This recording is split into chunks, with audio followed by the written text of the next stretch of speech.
오늘 말씀의 제목은 부모의 감정은 자녀의 미래다. 결국 우리가 신앙의 유산을 남겨주고 가야 되는데 신앙 유산에 가로막는 장애물이 무엇일까를 생각했더니 대부분이 뭐냐면 성도들이 집에 가서 너무 편하게 얘기하는 것들이 신앙 생활에 장애물을 자녀들한테 주는 거예요. 예를 들면 이런 거예요. 아니 교회에서 왜 재정을 그렇게 써? 예를 들면 아니 장로님은 혹은 권사님이 말이야 그 박권사가 말이야 혹은 목사님 있잖아. 이런 이야기들이요. 부부간에서 편하게 이야기하는 소재들인데 그걸 누가 듣냐? 자녀들이 귀가 이만해져가지고 듣는 거예요. 근데 처음에는 듣다가 계속 듣다 보면 어떻게 돼요? 아, 여기가 무슨 클럽이구나, 모임이구나, 그냥 사교 집단이구나, 혹은 사교 집단보다 더 못한 곳이구나, 위선 집단이구나. 그러니까 대부분이요. 여러분 집에 가서 한번 생각해 보세요. 교회에서 있었던 선하고 아름다운 것들을 막 이야기는 별로 안 하셔요. 좀 안 좋았던 거, 조금 힘들었던 거, 좀 마음에 안 들었던 거를 편하게 얘기한단 말이에요. 그게 되게 안 좋은 거예요. 그래서 결국 신앙의 유산을 남긴다는 거는 뭘 남기느냐면 부모가 가지고 있는 감정을 남기는 거예요. 어떤 감정? 교회에 대한 감정, 하나님에 대한 감정, 목사님에 대한 감정. 그러니까 여러분들이 목회자에 대한 불신이나 그런 것이 있으면 자녀들도 똑같이 업신 여기고 부모도 함부로 여기는 세대인데 목회자의 가르침을 잘 들을 리가 없지요. 목회자에게도 그러는데 교회학교 선생님은 또 얼마나 함부로 생각을 하겠습니까?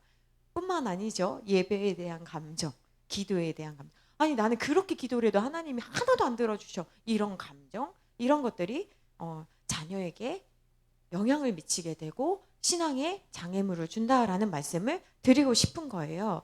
근데 이제 우리가 수요 자녀 축복 기도회를 시작하면서 이게 부모, 특별히 양육자, 자녀를 다 키우신 분들에게도 해당되는 말씀인데 좀 우리가 이해를 해야 되는데요. 오늘을 살아가는 부모는 굉장히 지쳐 있다라는 것을 여러분들이 아셔야 돼요. 그래서 옛날에 제가 되게 상처받는 이야기가 뭐냐면 자녀를 키울 때 하나니까 죄인이에요. 자녀를 하나 낳은 나는 정말 죄인이에요. 특히 어디서 죄인이냐면 교회에서 죄인이에요. 권사님들이 나만 보면 그랬어요. 하나 더 낳아야지, 하나 더 낳아야지. 그럼 제가 너무 상처가 됐어요. 정말 그때 저희 정말 힘들 때였거든요. 그냥 힘든 게 아니고 학교도 다녀서 힘든 것도 있지만 저희 정말 어려워서 경제적으로 폭락해가지고 너무 힘들었을 때였거든요. 그런 저한테 하나만 낳으면 안 된다, 외롭다, 뭐 제가 죄인이었어요. 나중에는 무슨 마음이 들었냐면 이제 도끼가 생겨가지고 권사님이 키워주실 거예요? 그러면 이제 정색하죠. 권사님 한 3살까지만 키워줘요. 그럼 내가 낳게 키워줄 거야? 그러면 아니 그럼 부모가 키워야지. 그럼 저 사역하지 마요. 이 앞뒤가 안 맞는 이야기들을 그러면서 두 번째 이제 자녀가 하나이거나 못 낳는 분들이 되게 많은데 또 뭐라고 하시냐면 하나 가지고 쩔쩔매니까 뭐라고 하세요? 옛날에는 10명을 낳았어도 7명을 낳았어도 지네들끼리 잘 놀아. 이게요 되게 어려운 거예요. 왜냐면 나도 알거든요. 하나 나도 쩔쩔매니까 너무 어려운 거예요. 그렇지 않아도 어려운데. 근데 오늘날의 부모는 어떤 게 힘드냐면 과거와 다르게 양육을 하고 또 돌봄을 하는데 여기에다가 그 예전에는요 마을에서 같이 키웠잖아요. 예를 들면 마을에서 같이 키웠다는 느낌보다는 그냥 동네에서 예를 들면 이런 거잖아요. 밖에서 막 놀고 있으면 지연아 밥 먹어라 그러면 옆에 있던 애가 만약에 엄마가 좀 늦게 오셔. 그럼 어떻게 해요? 야 우리 집 가서 밥 먹자. 이게 되게 자연스럽거든요. 맞죠? 아니에요? 여러분 인색한 동네 사셨어요? 되게 자연스러운 일이거든요. 제가 갑자기 내 친구를 데리고 가도 엄마가 막 눈치를 주면서 왜 데려왔어? 아우 진짜 이러지를 않으셨어요.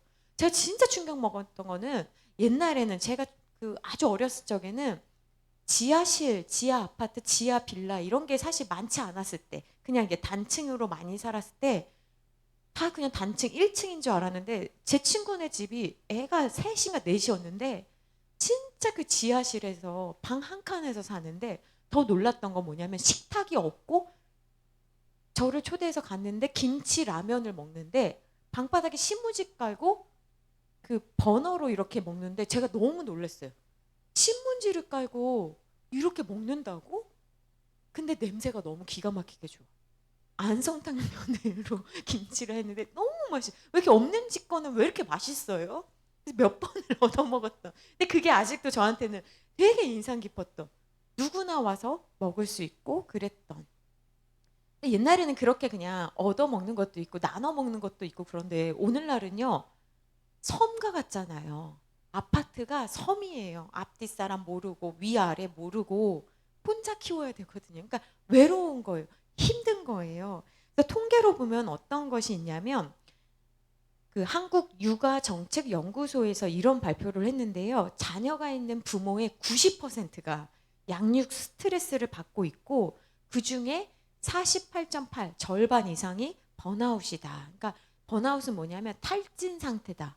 그냥 초점을 잃은 눈에 너무 힘들다. 그리고 통계청 자료에 따르면 결혼은 했는데 왜 자녀를 갖지 않습니까? 라고 2022년에 조사를 했더니 뭐냐면 양육하는 것이 부담스럽습니다. 그럼 이게 재정 때문이다? 아니요. 그냥 아이를 양육하는 게 너무 어렵다라는 거예요. 미국 조사에 따르면 14세 이하인 부모 3,000명을 대상으로 설문을 했는데요. 뭐가 그러면 힘드냐 했을 때 부모 90%가 잠을 못 자서 힘들다. 맞죠? 잠을 못 자서 힘들다. 여기서 벌써 자녀 다 키우신 분들은 가만히 계시고 우리 이 선생님, 이 집사님은 잠을 못 자서 너무 힘들고 잠을 못 자다 보니 어때요? 마음의 힘이 약해져요. 그러면 어떠냐면 정서적으로 이게 약해지니까 80%가 미국 조사에 따르면 눈물을 그냥 흘릴 정도 상태가 됐다라는 거예요. 이런 통계들은 뭘 보여주고 있냐면 부모가 힘들다라는 게 엄살이 아니라 수치라는 거예요. 그래서 최근에 많은 교회들은 3, 40대 부모를 위한 그 아이를 돌봐주는 그 부서가 하나 있어요. 거기서 또 나아가서 뭐가 있다고 그랬어요? 제가 지난번에 개를 돌봐주는 부서도 있다고 그랬어요. 부모님이 아니지. 개를 맡긴 사람들이 예배 드리는 동안 개에게 먹이 주고 산책을 해주는 교회가 있습니다. 찾아보고 싶어요 또? 그런 교회가 있습니다. 아무튼 이게 그만큼 힘들다는 거예요. 그래서 이해를 하셔야 되는 거예요. 그러니까 여러분들이 제가 지난번에 말씀드린 것처럼 선교사님 보면 언제 왔냐, 언제 들어갈 거냐 물어보면 안 되는 것처럼 부모에게 제가 아까 말씀드린 거 그런 얘기를 하면 안 된다라는 거예요. 그래서 최근에 새로 나온 신조어가 있는데 어떤 것이 있냐면 마마노미, 데디노미. 이게 무슨 말이냐면 마마는 엄마잖아요. 데디는 아빠잖아요. 노미는 뭐냐면 이코노미의 줄임말이에요. 그러니까 뭐냐면 내가 양육도 해야 되는데 경제 활동도 해야 되는 거예요. 그러니까 힘든 거예요. 과거에는 뭐 예를 들면 역할이 좀 분리가 됐잖아요. 뭐 한국 사회로 이야기를 하면 아빠는 돈을 벌고 엄마는 가정 일을 하고 그리고 아이도 많으니까 아이가 아이 서로를 돌보고 주변 사람들이 나 어디 시장 좀 갔다 올 테니까 우리 애 좀 봐줘라는 것이 가능했는데 요즘은 그렇지가 않고 경제와 또 가사 노동을 모두 해내야 되니까 어려운 거예요, 여러분. 근데요, 진짜 우리나라가 어려운 게 아무리 돌봄 서비스가 잘 돼 있어도 어려운 게 뭐냐면요. 진짜 저도 엄청 고민을 많이 했는데 공부를 하면 할수록 경력을 키우면 키울수록 아이를 낳으면 너무 어려운 거예요. 그래서 한번 생각해 보세요. 교회에서도요. 여성 사역자가요. 40대 이상이 없습니다. 못 보실 거예요. 특히 큰 교회는 거의 없어요. 간혹 보시면요. 결혼을 안 했어. 못해요. 못해. 사역하면서 가정을 한다? 어려워요. 힘들어. 살아남을 수가 없어요. 근데 교회 사회 굉장히 바쁘잖아요. 그 교회만 그러냐. 일반 사회도 그런 거예요. 결혼 안 해. 예, 그냥 경력을 계속 유지하고 싶은. 근데 한국의 여자들이 일하기도 어렵고 거기까지 올라가는 게요. 진짜 어렵거든요. 공부는 같이 했는데. 근데 또 주변 사람들에게는 끊임없이 막 물어봐요. 언제 날 거냐? 왜 하나만 낳냐? 누가 키우고 있냐? 이런 것들이 되게 힘들어요. 근데 이제 자녀를 낳고 뭐 아이를 어린이집이나 유치원이나 학교에 보낸 다음에도요. 연락이 아이에게 무슨 뭐 건강상의 문제나 친구 관계의 문제나 여러 가지 어려움이 생기면 누구한테 연락을 해요? 누구한테 연락합니까? 우리 선생님 오래 하신 우리 지 선생님 누구한테 연락하셨습니까? 엄마한테 연락해. 아, 나 너무 불편해.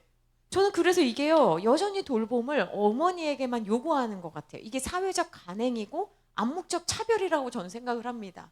아, 왜 자꾸 엄마한테만 전화해? 예? 엄마한테는 길게 말해. 아빠한테는 어떻게 하는 줄 알아요? 함축해서 말해요. 우리 아이에게는요, 선생님들에게 제가 부탁드렸어요. 아빠에게 전화해 주세요. 저 갱년기라 전화 받으면 심장이 벌렁벌렁거리고 땀이 나고 막.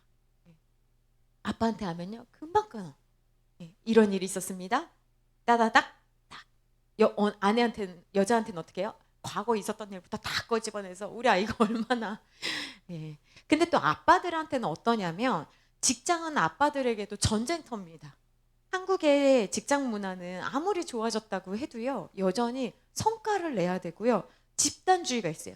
한국은, 중국, 일본, 한국은 집단주의고, 또 하나 뭐냐면 희생을 해야 돼요.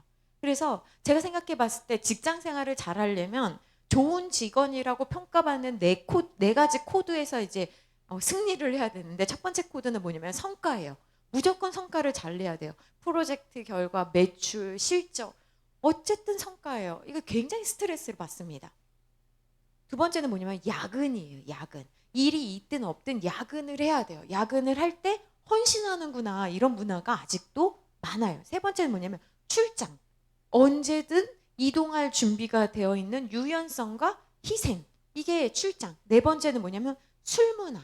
언제든 회식과 접대에서 관계를 맺고 충성도를 보여주는 방식으로 이 술 문화가 여전히 있거든요. 그러니까 이 네 가지가, 그러니까 뉴스에서는 뭐 이제는 야근이 없고 뭐 회식이 없다라고 이야기하는 건 너무 아름다운 거고, 대부분의 회사는 아직도 이 네 가지가 회사에서 요구하는 좋은 직원이라는 평가를 하고 있거든요. 근데 그런 상황에서 남자가 일을 하고 그렇게 막 와요. 막 치이고 배고프고 힘든 상태에서 집에 오면 아내는 이제 뿔이 나죠.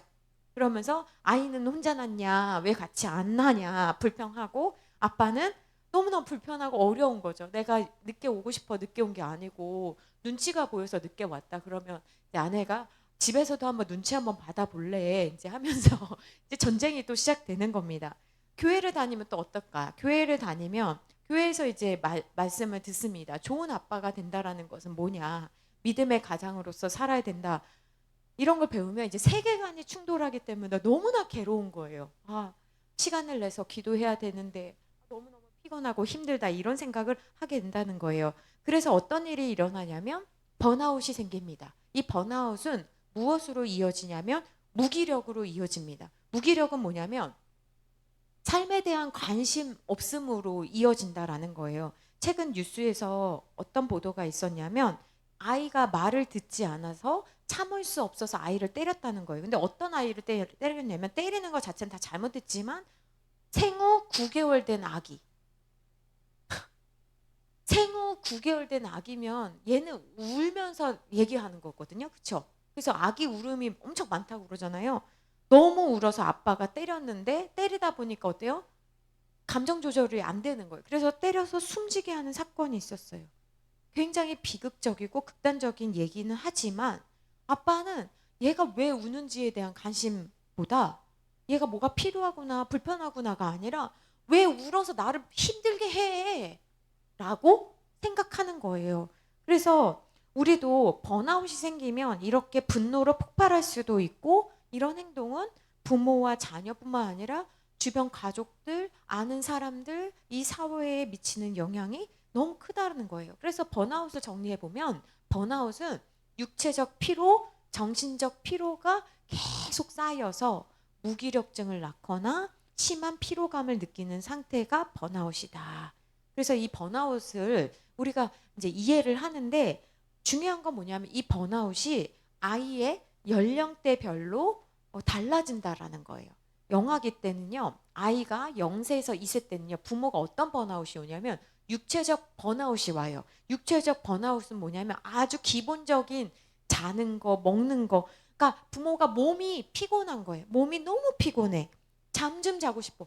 저도 제가 아이를 키울 때 이 영아기 때 소원이 있었는데, 그 소원이 뭐냐면 한 번만 푹 잤으면 좋겠다. 아시잖아요, 여러분 다. 그죠?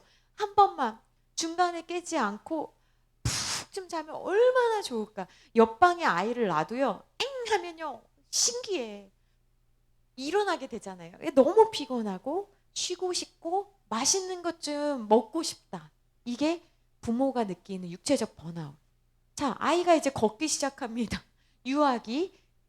유아기가 되면 부모는 어떤 번아웃이 오냐면 감정적이고 정신적인 번아웃이 옵니다.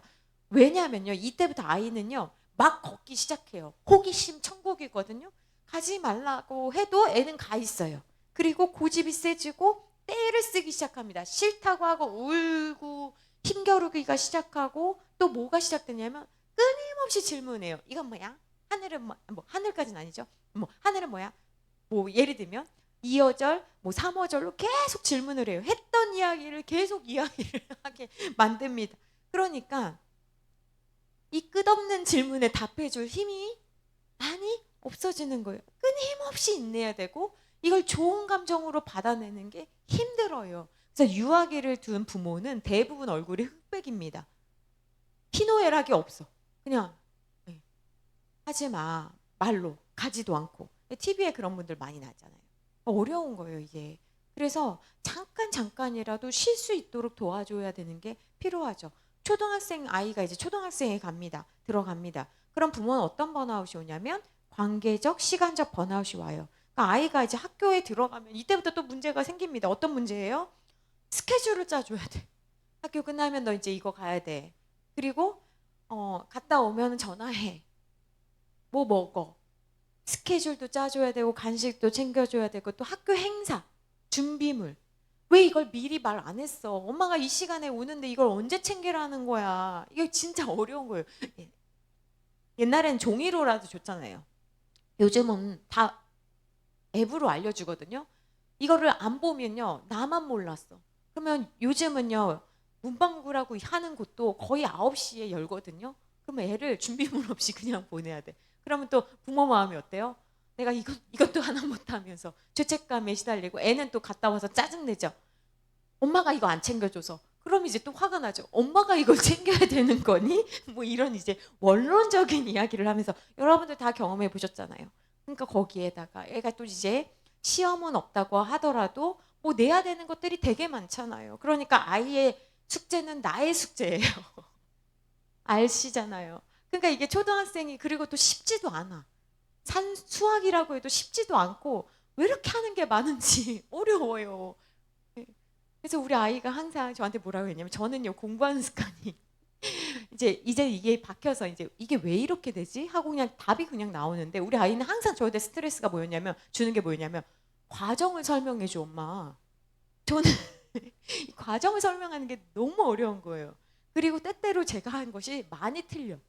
우리 아이가 몇 번 틀림을 경험한 다음에 뭐예요? 엄마는 바본가 봐. 저한테 박사를 어떻게 받은 거야? 그래요. 그러면 저는 글쎄 말이야. 그래서 저는 굉장히 힘든 경우가 지금도 공부에 대해서 저한테 물어보질 않아요. 굉장히 어려운 거예요, 이게. 그런데 그런 아이가 이제 청소년기가 됩니다. 그러면 또 이 부모에게 어떤 번아웃을 주냐면 부모가 느끼는 번아웃은 심리적, 존재론적 번아웃을 줍니다. 왜 그래요? 자녀는 자기가 스스로 할 줄 아는 게 하나도 없으면서 뭐라고 합니까? 알아서 할게. 내가 할게. 그렇게 하면 이제 답답하죠. 네가 알아서 하는 게 뭐가 있냐. 아침에 네가 혼자 일어나기를 하냐. 갔다 와서 밥을 먹기나 하냐. 먹었잖아. 먹었으면 치우는 것까진 생각을 못하냐. 안 하죠. 그러니까 얘는 스스로 자기가 결정하기를 원하지만 결정을 했을 때 따르는 책임과 역할을 잘 감당합니까? 못합니까? 못해요. 그러니까 이게 너무나 어렵죠. 또 아침에는 분명 기분 좋게 학교를 갔는데 학교 갔다 와서는 갑자기 기분이 안 좋아요. 그러면 고민이 되잖아요. 학교에서 무슨 일이 있었나? 혹시 내가 뭐 모르는 거는 없나? 또 유심히 살펴야 되니까 얘 감정 노선에 부모가 따라가게 되잖아요. 그러니까 부모가 어때요? 정서적으로 탈진하게 되는 거예요. 꺼주세요. 목 아파서. 정서적으로 탈진하게 되고 아이와 대화가 안 된다는 좌절감이 생기게 됩니다. 그러니까 과거에 나랑 그렇게 좋았던 관계가 어떻게 이렇게 되지? 라는 생각을 하게 되니까 어때요? 말을 듣지 않으니까 극단적으로 훈육하거나 방임해 버리게 되는 거예요. 그냥 나는 하숙생 집주인이다 이런 생각하면서 밥 먹어, 뭐 챙겨줄 거만 말해 이러면서 관계가 굉장히 조금 소원해지잖아요. 그러면 아, 내가 엄마인데 내가 아빠인데 도대체 너한테는 어떤 의미니? 라는 존재론적 번아웃이 나는 거죠. 그 다음에 아이가 청년기에 올라가면 끝나냐? 그렇지가 않습니다. 경제적으로 번아웃이 생기는 거예요. 등록금이 또 필요합니다. 공부는 안 하는데 자꾸 등록금을 학교를 가겠다고 하는 거는 왜 그러는지 모르겠고, 다른 친구들 유학 간다 그러고, 또 취업하기 위해서는 무슨 뭐 공부도 특강도 해야 되고 모임해야 되고 책 봐야 된다 그러고, 이게 굉장히 어려운 거예요. 근데 이 아이들이 청년기 정도 되면 이제 부모가 은퇴를 앞두고 있거든요. 그러니까 이 재정적 부담이 너무나 힘든 거예요. 얘한테 지금 해줄 수는 있는데 해준 다음에 나는 어떻게 되는 거지? 나는 남는 게 있을까? 그때 나는 얘네한테 도와달라는 말을 못 할 텐데 어떻게 해야 되지? 이런 경제적이고 정서적인 번아웃이 오는 거예요. 게다가 내가 그렇게 힘든 상황에서 대학을 다 보내고 또 취업 준비도 시키고 이렇게 했는데 얘가 자꾸 실패해요. 사회생활에 어렵게 들어간 회사에 사회생활에 어려움을 겪어요. 그럼 부모가 해줄 수 있는 게 있어요, 없어요? 없어요. 옛날에 초등학교 때나 중학교 때나 고등학교 때는 쫓아가기라도 하고 선생님을 만나서 이야기를 또 할 수 있었는데, 아이가 이제 대학교나 회사에 들어가면 교수님을 찾아뵐 수도 없고 뭐 회사에 가서 이렇게 할 수도 없고, 하긴 요즘에는 아주 뭐 재미있는 부모님들도 있죠. 회사에 가서 뭐 누구 부모인데 누구 대리 엄마인데 이거 쏜다고 하는 아주 웃긴 그런 것도 있는데, 그러니까 굉장히 정서적으로도 번아웃이 생기는 거예요. 내가 해줄 수 있는 게 없다. 나는 모른다. 어떻게 할 수가 없다라는 것이, 그런 무력감이 생기면서 부모의 정서가 번아웃 된다. 자, 이제 자녀가 장년기에 들어갑니다. 40대 이후가 되면 또 어떤 번아웃이 생기냐면 심리적 번아웃이 생기고 부모의 역할이 갑자기 상실되면서 번아웃이 생기는 거예요. 그래서 중요한 심리 용어로 뭐가 있냐면 옆에다 쓰세요. 빈둥지 증후군. 빈둥지 증후군이 뭐냐면 둥지 안에서 잘 자라던 아이들이 이제 둥지를 벗어났어요. 그러니까 얘가 있었던 방인데 얘가 없어. 그러면 보이는 것만 없는 게 아니라 마음 한편이 그냥 우리 두 사람 혹은 혼자만 있으니까 어려운 거예요. 그게 심리적 번아웃이에요. 오랫동안 내가 얘의 필요를 힘들었지만 양육하느라고, 그래도 밥 차리느라고 혹은 빨래 해주느라고 뭐 하느라고 열심히 살았는데 이제는 그렇게 챙길 사람이 없는 거예요.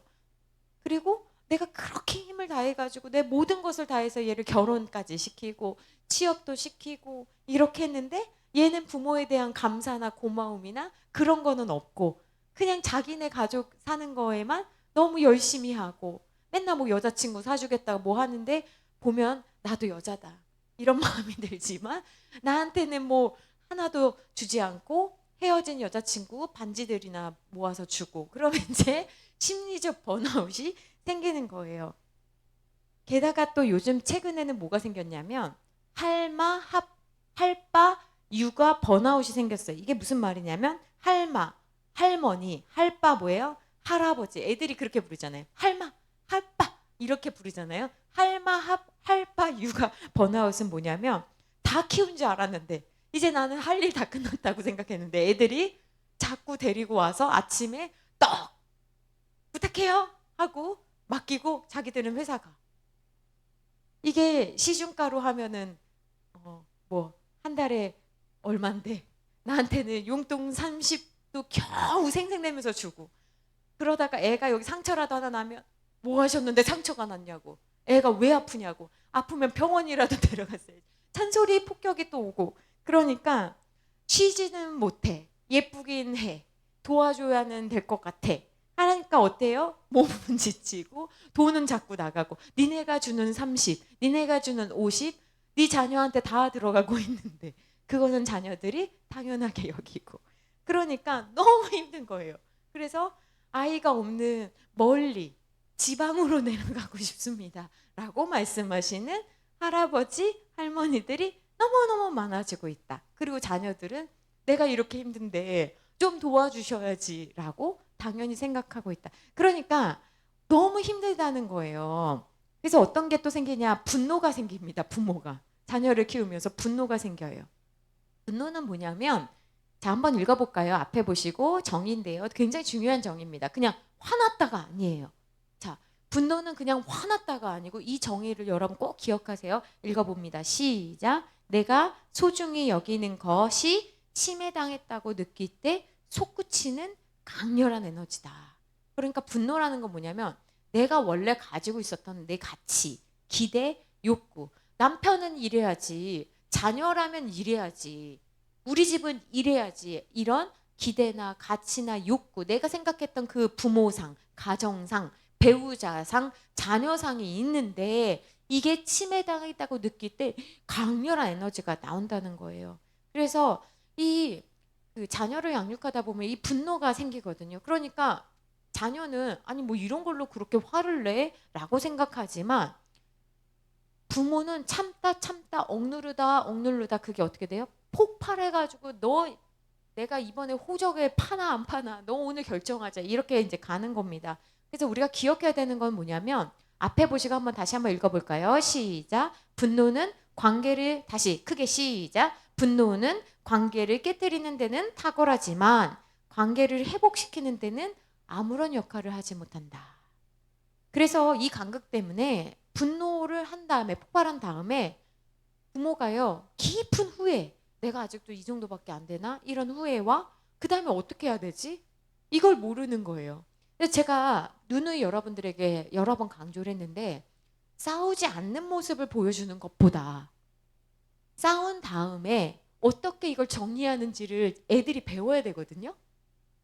근데 우리는 대부분 싸울 때는 예를 들면 거실에서 싸우고 정리는 어디서 하시는지 모르겠는데 정리는 각 방에서 했어요. 그럼 아이들은 저도 어렸을 때 생각해보면 화해했는지를 언제 하냐면 싸움이 일어난 다음날 아침에 엄마가 새 밥을 해준다.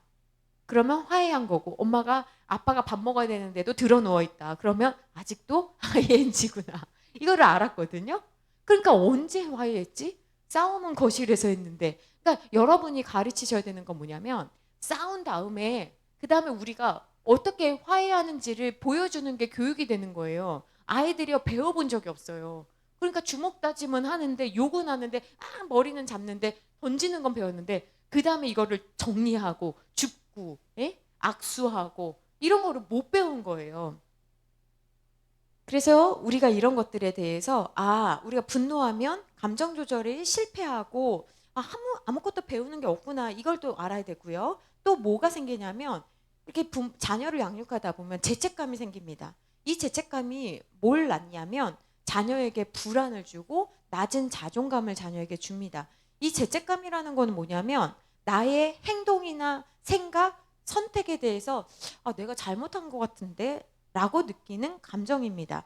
특별히 한국에서 자녀를 양육하는 엄마들은 더 많은 이 죄책감이 있어요. 완벽한 어머니상이 있잖아요. 어머니상. 여러분이 생각하시는 완벽한 어머니상은 무엇입니까? 무엇이든지 희생하며 뭐 그런 거 아닐까요? 여러분 혹시 그런 어머니 밑에서 자라셨나요? 만약 그랬다면 너무너무 좋지만 혹시 그렇지 않았다면 여러분이 만든 그 어머니상은 아마 드라마에서 보시거나 아니면 뭐 누군가의 교회에서 만난 누군가를 보면서 생각하실 수도 있을 거예요. 그런 그 모범적인 어머니상, 모범적인 아버지상을 가지고 있는데 실제 내 모습은 어때요? 화도 내고 실수하기도 하고 내가 그렇게 선택한 것이 아이의 진로에 잘못된 영향을 주기도 하고 그러다 보니 어떠냐면 강박증이 생기는 거예요. 강박증이라는 건 뭐냐면 내가 반드시 이렇게 해야지 아이를 잘 돌볼 수 있어 라는 것이 생기는 거예요. 그래서 이런 거죠. 아이의 성적이 나의 성적이다. 이런 마음. 내가 너 키우려고 내가 회사도 안 가고 이렇게까지 했는데 너 진짜 이럴 거야? 이거 있잖아요. 18번. 우리의 18번. 또 영유아 유치 부모님들은 뭐가 생기냐면 아이가 막 떼쓰고 울고 막 이러잖아요. 그러면 주변 사람들의 시선을 봐요. 아이를 보는 게 아니라 주변 사람들 시선을 보면서 아, 혹시 내가 아이를 지금 조용히 시키지 못하면 아이를 잘 못 키우는 엄마구나. 아이를 잘 뭐 하지 못하는 아빠구나. 라고 비난받을까 봐. 그래서 아, 집에 가서 얘기해. 알았어, 알았어. 우선 빨리 가. 이런 경우가 되게 많다라는 거예요. 또 다른 특징은 뭐냐면 아이를 내가 옛날에 학원 다녀보지 못했으니까 너는 학원 내가 마음껏 보내줄게. 막 학원이나 놀이나 경험들을 제공하면서 이렇게 좋은 기회를 주면 분명히 잘 성장할 거야 라는 생각들.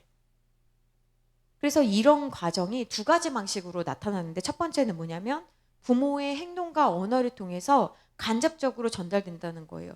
죄책감을 많이 느끼는 부모일수록요, 아이들에게요, 카드 주면서 먹고 싶은 거 다 먹어. 한 달에 한 번 월급 나올 때 너도 하나 써. 엄마 이럴라고, 아빠 이럴라고 돈 버는 거야. 이런 거 있잖아요. 그래서 부모의 행동과 언어를 아이에게 간접적으로 전달하는 거죠. 너 있잖아, 너는 열심히 해야 돼. 내가 회사 가지. 너도 학교 가서 열심히 해야 돼. 네가 만약에 그렇게 못하잖아. 너 자꾸 엄마 일하는데 학교에서 전화 오잖아. 그 엄마 힘들어. 회사 생활 못해. 그럼 너랑 나랑 같이 계속 집에 있어야 돼. 이런 식으로 간접적으로 전달한다라는 거예요. 혹은 비언어적인 방식으로 전달하는데 부모가 어떻게 전달하냐면 한숨. 너만 보면 한숨이. 저도 뭐 몇 주 전에 그렇게 한숨을 쉬니까 우리 아이가 듣다 못해. 왜 자꾸 자기 앞에서 한숨을 쉬냐고. 그래서 너만 보면 나온다 내가. 한숨이 너만 보면 나와. 자연적으로 자연숨이 한숨으로 바뀌어. 라고 얘기하고 지금 한숨을 넣었어요. 이게 간접적으로 전달된다라는 거. 저도 또 까먹고 이렇게 하는 거예요. 너 알라고. 너 때문에 내가 얼마나 힘든지 알라고. 또 뭡니까? 아이가 날 딱 보면 지친 표정. 웃다가도 아이가 나를 딱 봐. 또 무거운 분위기. 아, 내가 잘해야 되는구나. 이런 것들로 이렇게 자녀에게 전달하면서 자녀는 어떻습니까? 부모가 힘들면 아, 나 때문이다라는 생각을 합니다. 근데 이런 생각은 아이가 청소년이라고 할지라도 아이에게는 여전히 자아 중심적인 사고가 있거든요. 그건 뭐냐면 부모가 힘들어한다, 부모가 어렵다라는 것은 나 때문이다라는 생각을 하는 거예요. 그래서 아, 나는 부모를 힘들게 하는 존재구나. 그러니 학교에서 일어나는 일은, 회사에서 일어나는 일은 우리 부모한테는 절대 말하지 않아야지. 그러니까 부모의 비극은 뭐냐면 다른 사람들은 다 알고 있는데 나만 몰라. 그때 되게 비극이에요. 왜?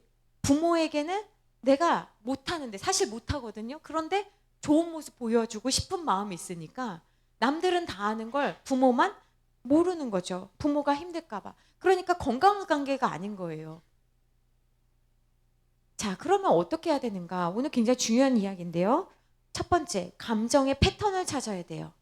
반복되는 순간에 주목을 해야 되는데 감정의 패턴을 찾는다는 건 뭐냐면 내가 특정한 상황에서 어떤 감정을 느끼는지, 그 다음에 그 감정을 느끼면 내가 어떻게 행동하는지를 발견하는 게 패턴을 찾는 거예요. 대부분이요. 어떤 감정 느꼈어? 여기서 끝나거든요. 여러분, 그러면요.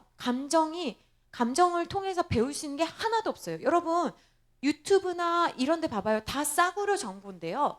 감정 느낀 다음에 그 다음 뭐? 저 서운했어요. 그 다음 뭐? 아니에요. 감정을 느끼는 건 뭐냐면 내가 컨트롤하기 위해서거든요. 그 컨트롤하는 방법이 이게 뭐냐면 이거라고요. 패턴을 찾으라고요. 내가 어떤 특정한 상황에서 어떤 감정을 느꼈어. 그럼 그 감정을 느낀 다음에 내가 어떻게 행동하는지를 보라는 거예요. 근데 우리가요. 힘들거나 부당하게 느끼거나 짜증이 나거나 슬펐던 순간에 내가 어떻게 하는지를 발견해야 되는데 이 발견을 위해서 그래서 학자들은 감정일기를 쓰라고 하는 거는 왜 그러냐면 잊어버리니까. 그 특정한 상황을 찾아보라고 감정일기를 쓰는 거예요.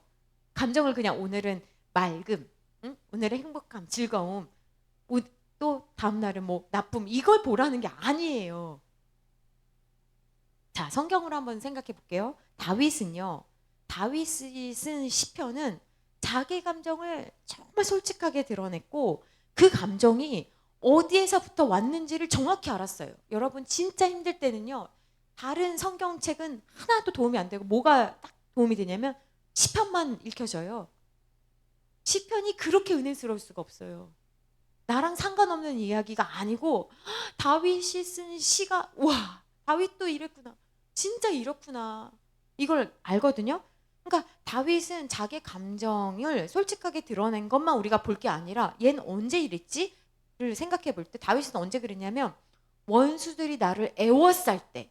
그러니까 여러분들은 하나님 저는요 혼자입니다. 저는 엎어진 물과 같습니다. 이런 걸 보시라는 게 아니라 엎어진 물과 같은 감정을 느끼는 그 상황.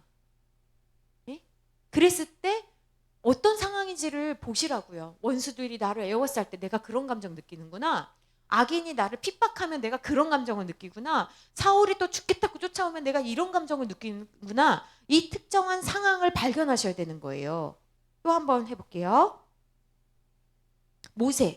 모세가요 진짜 100번 참는 사람이잖아요. 근데 모세에게도 특정한 상황이 있어요.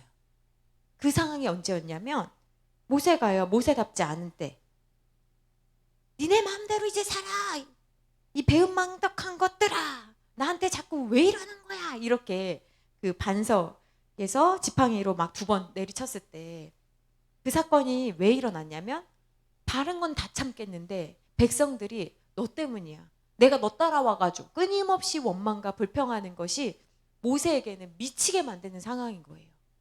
그러니까 우리도 내가 어떤 특정한 상황에 처하면 감정을 이렇게 표현하는구나 이거를 알지 못하면 어떻게 돼요? 그냥 나는 반석 치고 싸우자 한번 이러고 끝난다는 거예요. 대부분 사람들이 그래요. 그러니까 오늘 진짜 잘 들어보세요. 자, 구약의 요셉을 한번 생각해 보세요. 요셉은 진짜 가족관계 가운데 가장 어려움을 겪은 사람이잖아요. 가족이 자기를 팔아먹은 사람이 어디 있습니까? 근데 형들이 자기를 노예로 팔아먹었으니까 이 사람은요 사람을 믿을 수 있어요 없어요? 없죠. 가족한테 배신당하는 게 가족한테 맞는 게 가족한테 어려움을 당한 게 어려운 이유가 바로 이거예요. 평생 사람을 믿는 게 어려워요. 비슷하게 만약에 누군가가 뭐 자기를 조금이라도 속이려고 하는 일들이 없었겠습니까? 그런 게 생기면 어떨까요? 아마 요셉은 경각심이 막 생길걸요? 나를 또 어떻게 할지 몰라. 우리 형들도 그랬잖아. 나한테 좋게 말해놓고 저기 한번 들어가 보라고 해놓고 나를 밀어버렸잖아. 조금 이따 찾으러 온다고 하고 나를 팔아버렸잖아. 사람을 못 믿는 사람으로 자라나는 게 너무 당연하거든요. 근데요 요셉은 그런 특정한 상황들이 아마 있었을 거예요. 근데 그 특정한 상황에 자기를 팔아버린 형들을 다시 만났을 때 야, 얼마나 그 심장이 막 뛰었을까요? 자기를 팔아버린 형들을 마주쳤을 때 아, 내가 오래전 상처니까 기억하지 말자. 모른 척하자. 지워버리자. 혹은 거기서 다시 이게 감정이 일어나가지고 허덕이거나 그런 게 아니라 저와 여러분이 아는 것처럼 뭐라고 합니까? 하나님께서 생명을 구원하시려고 나를 당신들보다 먼저 보내셨습니다라고 고백하잖아요. 이거는 단번에 한 번에 일어난 일이 아닌 거예요. 그러니까 요셉이 종으로 살면서 무수히 그렇게 우리 지금 역대하 보면서도 여러분 계속 배신이 있지 않습니까? 돈을 더 누가 많이 주면 그냥 배신해버리는 거예요. 계약 파기해버리는 거예요. 요셉도 종으로 살면서 그런 거 많이 보고 경험하지 않았겠습니까? 그럴 때 감정에 함몰당하지 않은 거예요. 그래서 오늘 구체적으로 나의 감정을 돌본다는 게 뭔지를 같이 나누고 싶은데 감정을 돌본다는 것은 뭐냐면 감정을 통해서 나를 알아차리자는 거예요. 그래서 이 방법 첫 번째는 뭐냐면 감정 뒤에 의미를 살피는 거예요. 감정 뒤에 의미를 살피는 건 뭐냐면 이 감정은 그냥 갑자기 생긴 게 아닙니다. 네가 나한테 선물해줘서 내가 기분 좋잖아. 이게 아니라는 거예요. 감정은 우연히 생기는 게 아니라 원래 내가 가지고 있는 가치, 기대, 욕구가 있는데 그게 맞으면 기쁜 감정, 그게 어긋나면 나쁜 감정, 부정적인 감정으로 나오는 거예요. 자, 잘 들어보세요. 한나, 구약 성경의 한나를 생각해 봅시다. 한나는요, 자녀가 없다는 이유로 분인나로부터 끊임없이 조롱과 모욕을 당했습니다. 여러분 다 아시잖아요? 이렇게 속을 긁어대는 사람이 있습니다. 맨날 봐야 돼, 이런 사람들. 근데 이렇게 분인나가 이렇게 나를 조롱하고 모욕을 줄 때 그녀는 어떻습니까? 어떻게 했냐라는 거예요. 한나는요, 분노했습니다. 한나는요, 슬펐습니다. 왜냐면요, 단지 그냥 아이가 없어서 슬픈 게 아니에요. 옛날에는요, 우리나라도 생각해 보세요. 남자 아이를 못 낳으면 어땠어요? 여자 구실 못 한다고 했어요. 그래서 심지어 어떻게 했습니까? 우린 씨바지라는 말도 있잖아요. 다른 사람하고라도 낳아서 내가 키워줄 테니까 데려와. 우리나라 독특한 문화예요. 그렇잖아요? 근데 당시 이 성경에 기록된 이 당시에도 여성으로서 내가 자녀를 낳지 못한다라는 건요, 존재론적인 수치와 열등감을 계속 건드리는 거거든요. 그래서 감정을 이해한다는 건 뭐냐면, 내가 왜 이런 감정을 느끼지? 무엇이 내 안에서 침해당한 거지? 건드려진 거지? 이거를 묻는 거예요. 그러니까 다시 말하면 분인나가 나를 조롱해요. 막 열받게 해. 근데 열받게 하지만 한나 안에는 뭐가 있는 거예요? 수치와 열등감이 건드려진 거예요. 그럼 봅시다. 우리 잘 생각해 보세요. 진짜 중요해요. 분인나가 와서 막 막 조롱하고 막 모욕을 줘요. 그러면 우리는 어떻게 생각하냐면 대부분 사람들은 분인나 저리 가라고 하세요. 분인나 다른 곳에서 살라고 해주세요. 여보 나 저 여자랑 못 살아. 제 다른 데로 가라고 그래. 당신이 왔다 갔다 하면 되잖아. 혹은 분인나 자체로 우리는 문제를 생각하거든요. 그거 아니라는 거예요. 너무 중요한 이야기입니다. 분인나가 나를 건드려. 그러면 우리는 다 화를 낼 수가 있습니다. 근데 잘 생각해 보세요. 나한테, 내가 한나라고 생각해 볼게요. 나한테 수치와 열등감이 없어요. 반대로 내가 분인나보다 애가 많아. 분인나가 만약에 3명인데 내가 7명이야. 근데 분인나가 와가지고 막 해서 내가 우리 아이가 이번에도 그냥 어디 갔잖아. 100점 맞았잖아. 이번에도 학교 선생님이 이런 애는 없다고 정말 잘 키웠다고 막 전화했잖아. 막 그래요. 와서 막 나는 애가 7이에요. 한나가. 근데 분인나가 3명인데 와가지고 얘 봐. 얘 아빠 닮았잖아. 막 만약에 그랬다고 막 자랑한다고 그러면 한나는 어떻겠냐고요. 어떤 감정을 느꼈을까? 한나는 귀찮을 거예요. 야, 나 7이야. 야, 저기 가. 좁아. 또 시작이네. 야, 너 진짜 나 7, 너는 지금 이게 안 보이니? 얘 왜 굳이 나한테 이러니? 이랬을 거예요. 또 어떤 감정? 피곤할 거예요. 아니, 왜 맨날 같은 이야기를 계속하는 거야? 야, 뭐라고 하는지 신경 쓰지 않고 그냥 남을 뜯을 거예요, 아마. 뭐 정리해야 될 거 할 거예요. 또 무시하겠죠? 무관심할 거예요. 아유, 저 안 됐다. 아유, 3명도 애를 낳은 거야, 저게. 나처럼 한 5은 낳아야 되는데, 아유, 무시하겠죠? 무관심하겠죠? 또 뭐예요? 자꾸 들이미니까 짜증나죠? 거슬리죠? 불편하죠? 이랬을 거라고요. 이걸 아시겠어요, 여러분? 아셔야 돼요. 이거 너무 중요하거든요. 어디서 못 배워요. 이거 너무너무 중요하거든요. 그래서 감정은 뭐냐면 상대가 건드린 자극이 아니라 내가 가지고 있는 것에서 비롯된다는 거예요. 내가 가지고 있는 게 반응한 것 뿐이에요. 그러니까 한나는요, 원래 수치와 열등감이 있었고 그게 반응한 거라고요. 근데 아까 방금 말씀드린 것처럼 한나에게 수치와 열등감이 없었으면 반응할까요, 안 할까요? 안 하거나 다른 방식으로 아까처럼 피곤해. 야, 난 많아. 네가 아무리 말해봤자 나도 잘난 아이 있고 나도 더 잘생긴 애도 있어. 골라봐. 그렇지 않겠냐는 거예요. 그 얘기를 지금 하는 거예요. 그러니까 우리가 알아야 되는 거는 뭐냐면 분인나를 우리는 항상 보고 있거든요. 분인나가 나한테 그렇게 했어요가 아니라 내가 가지고 있는 게 뭐길래 얘랑 지금 이렇게 손뼉을 마주치고 있는 거지? 또 다른 예를 해볼게요. 어떤 사람은 저는 자존심이 세가지고요. 예? 저는 다른 사람 말 그런 거 저 자존심 건드시면 안 돼요. 이것만큼은 건드시면 안 돼요. 이렇게 이야기를 하지만 사실은 그런 사람일수록 자존심이 부족해서 그걸 감추기 위한 방어 기제인 경우가 많다라는 거예요. 그래서 당당해 보이고 떳떳해 보이지만 사실은 그런 사람일수록 누가 작은 비난만 해도 지적만 해도 쉽게 상처받고 제가 자존심이 얼마나 센데 저를 건드세요? 라고 얘기하는 사람들은 오히려 자존심이 너무나 약하기 때문에 자존감이 약하기 때문에 그 작은 건데도 크게 생각하고 쉽게 상처받고 예민한다라는 거예요. 그러니까 다른 사람이 나의 감정을 건드린 거는 내 스위치고요. 스위치예요. 내 스위치를 얘가 켰어. 수치와 열등감을 켰어. 근데 생각해 보세요. 전기를 제가 만약에 저기 뒤에 다 꺼놨어. 다 꺼놨다고 생각해 봅시다.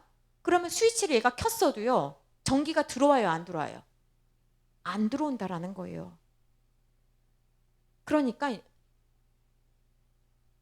여러분들이 다른 사람이 내 스위치를 킨 거를 보지 말고 내 안에 흐르고 있는 것이 무엇이지를 발견할 수 있어야 돼요. 또 다른 예를 들어볼게요. 여러분의 이해를 돕기 위해서.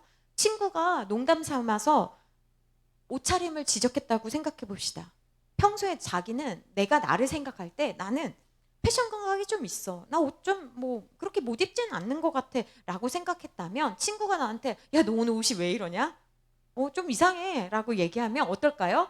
웃으면서 너 나 잘 입어라. 혹은 오늘 좀 편하게 입었다. 뭐 이상하냐? 그렇게 하면서 그냥 맞받아치면서 다음 주제로 넘어갈 거예요. 그런데 평상시 내가 나를 생각할 때도 내가 좀 옷을 엄청 못 입는 것 같아. 아니면 나 맨날 이 옷만 입는 것 같아.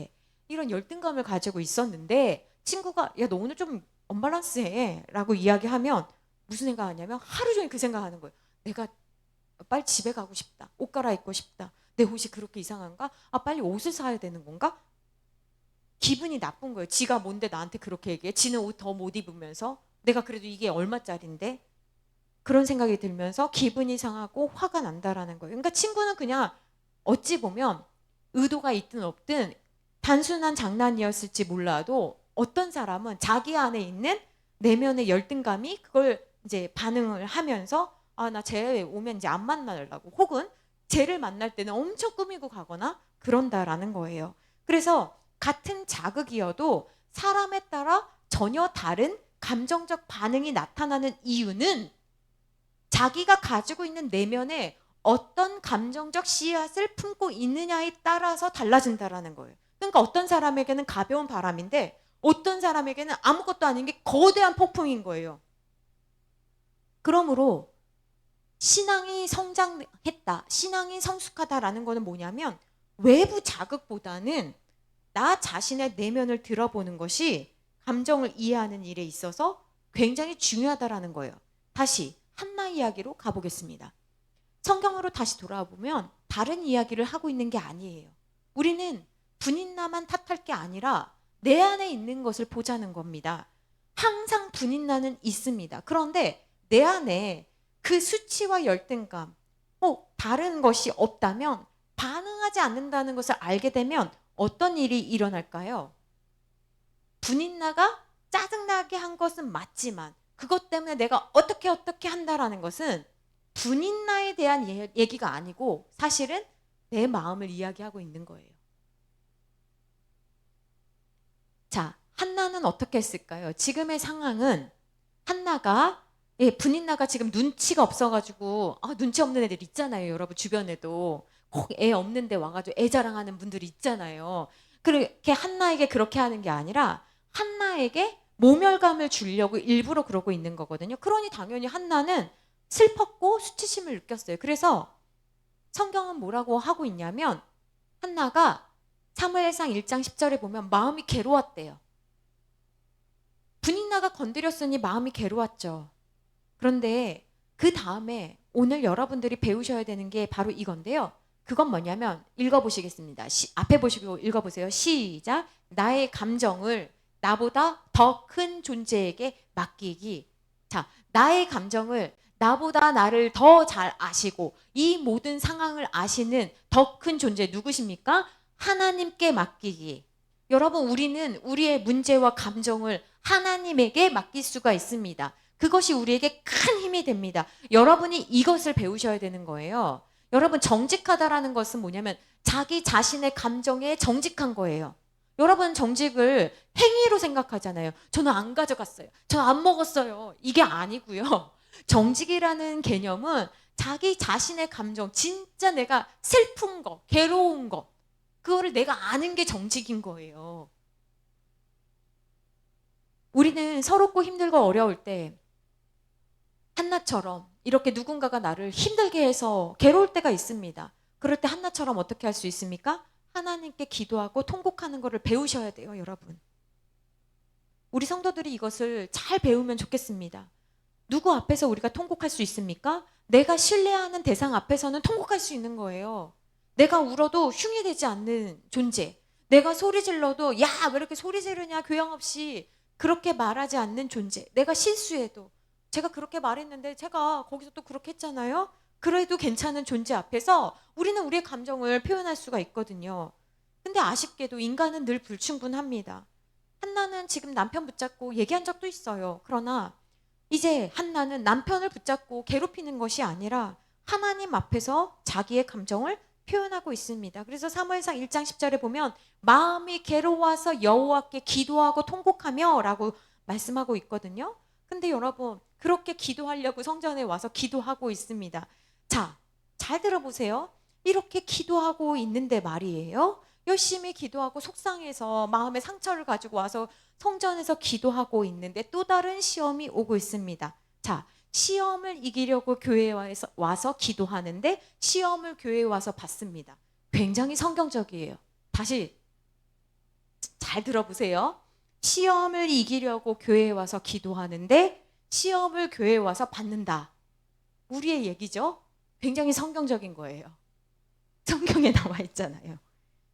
분인나 때문에 열받아서 교회에 와서 기도하고 있는데 시험을 엘리 제사장이 주고 있네요.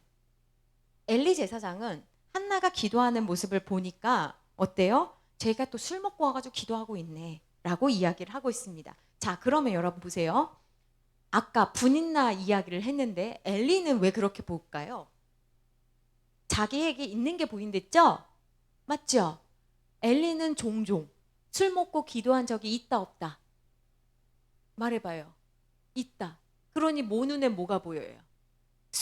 술 먹고 와가지고 저게 주절주절하고 있네. 이게 보이는 겁니다. 그러니 열받을 필요가 있다 없다? 없다. 자, 죄송한 표현인데 보세요. 길을 막 가고 있어요. 저는요, 누가 아줌마 그럼 절대 안 돌아봐요. 저 아줌마 맞잖아요. 근데 나 아닌가 봐요? 하고 가요. 왜?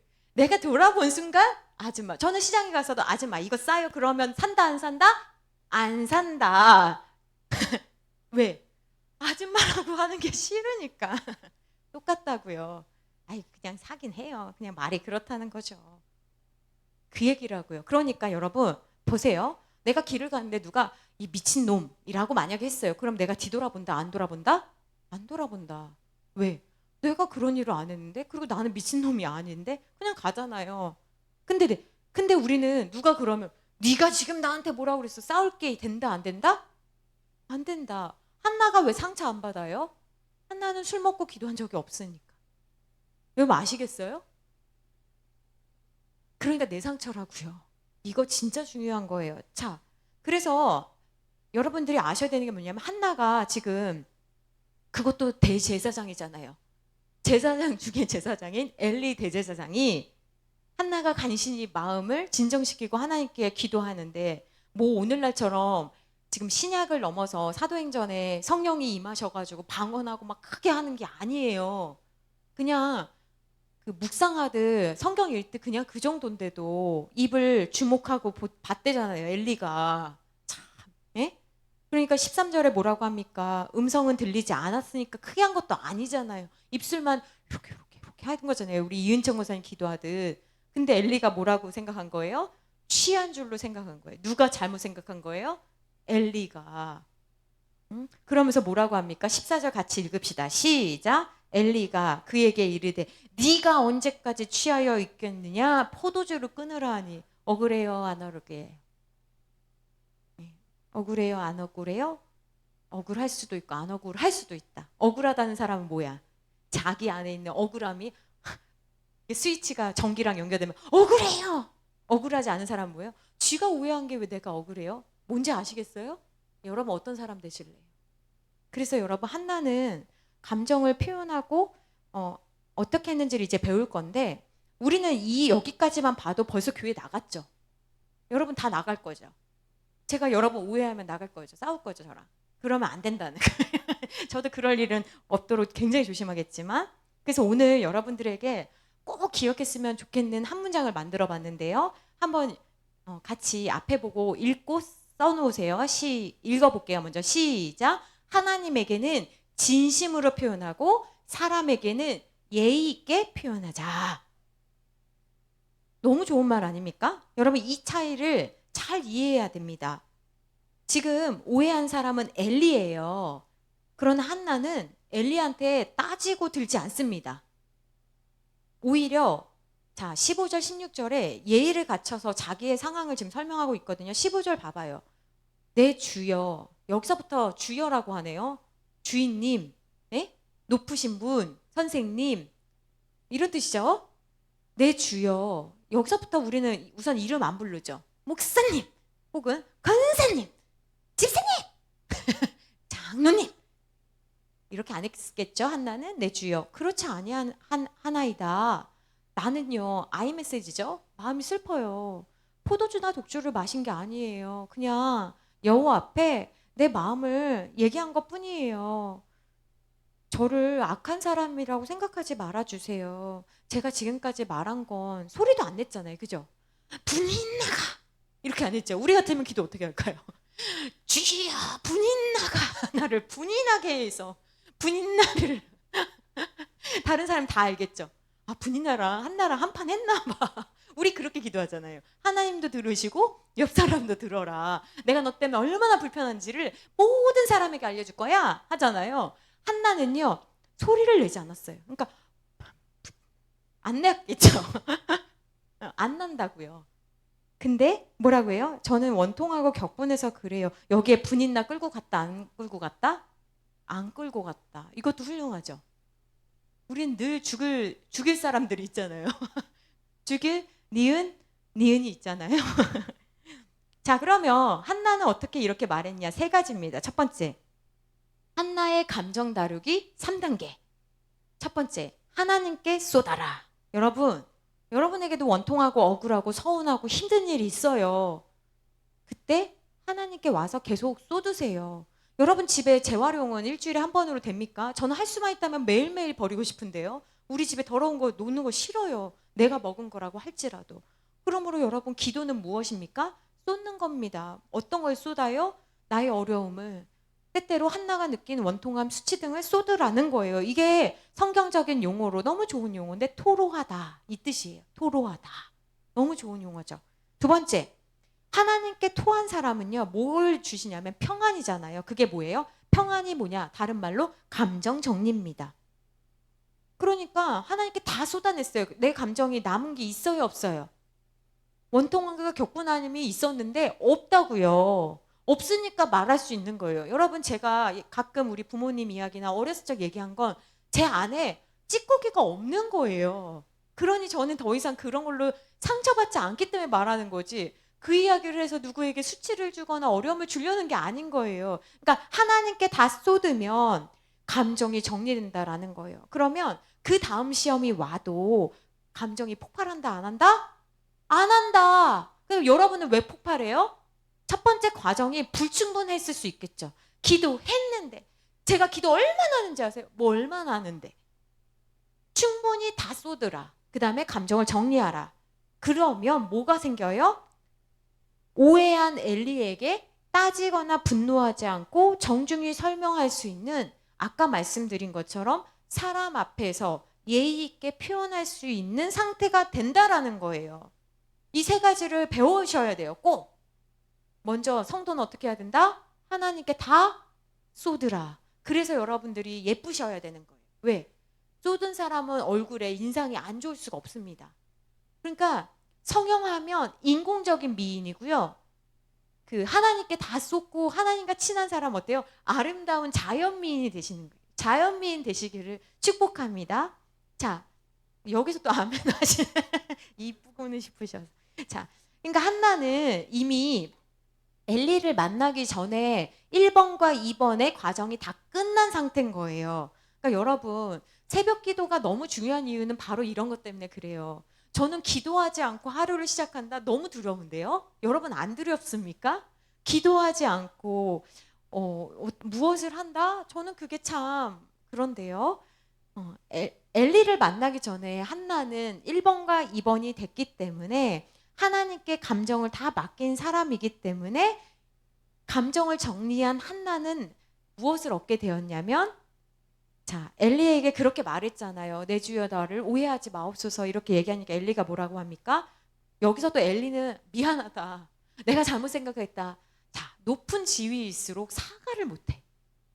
여러분 사과 많이 하십시오. 미안하다. 내가 잘못 생각했다. 하셔야지 성숙한 사람이에요. 엘리는 자기가 오해해놓고도 그런 말 안 하고 대신 다른 용어로 대체어를 하죠.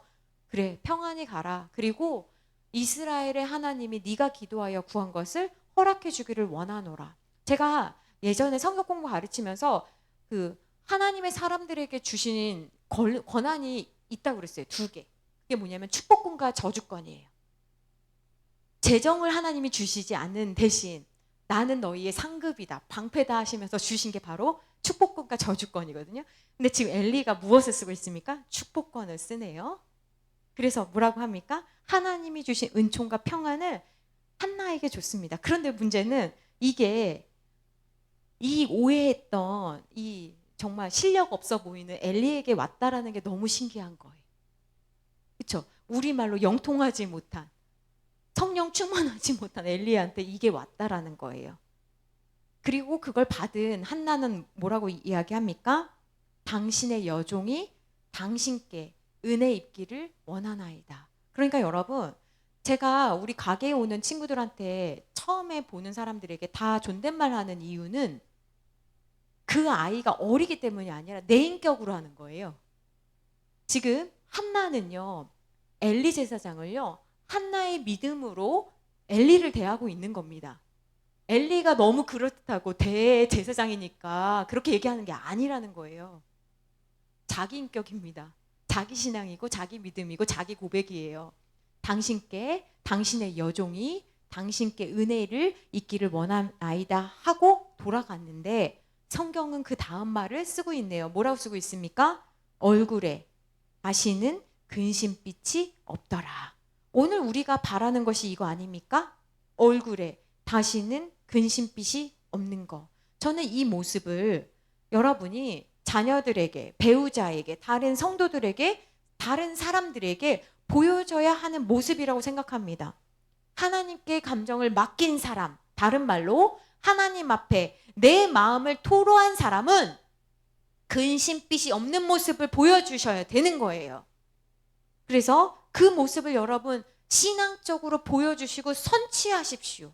자, 한나는 지금 그 엘리 제사장의 말을 믿고, 여러분 지금 애가 갑자기 생긴 게 아니잖아요. 근데 어떻게 보였습니까? 근심빛 없고 주신다 믿고 간 거예요. 그게 바로 믿음의 중요한 원리 가운데 뭡니까? 선취, 미리 받은 것처럼 살아가는 것, 우리한테 보여주신 부분인 거예요. 부모의 얼굴은 신앙 교육입니다. 여러분 자녀 키우면서 안 있는 사람 한 명도 없습니다. 문제는 그것을 어떻게 표현하느냐 이것입니다. 부모가 하나님 앞에 감정을 다 쏟아내고 사람 앞에서는 절제된 언어와 태도로 표현할 때 아이는 감정을 신앙적으로 다스리는 모습을 체득합니다. 오늘 우리는 한나의 기도, 그리고 모세의 좌절, 또 다윗의 인간관계의 어려움을 통해서 중요한 진리를 발견했습니다. 그들은 어려울 때, 고통스러울 때 홀로 감당하려고 하지 않고 대신 나의 모든 것을 아시는 하나님께 자기 마음의 가장 깊은 곳에 있는 슬픔과 좌절, 서운함과 답없음, 이것을 그대로 쏟아냈습니다. 그래서 혼자 감당하는 것이 아니라 하나님과 함께 나누는 짐으로 바꾸는 믿음의 용기를 보여주었습니다. 그러므로 여러분, 부모이신 여러분도 계시고 부모가 아니신 여러분도 계시는데, 여러분들은 더 내가 돈 벌어야겠다, 더 노력해야겠다, 더 강해져야겠다, 더 정보를 모아야겠다가 아니라 여러분 어떻게 먼저 하셔야 됩니까?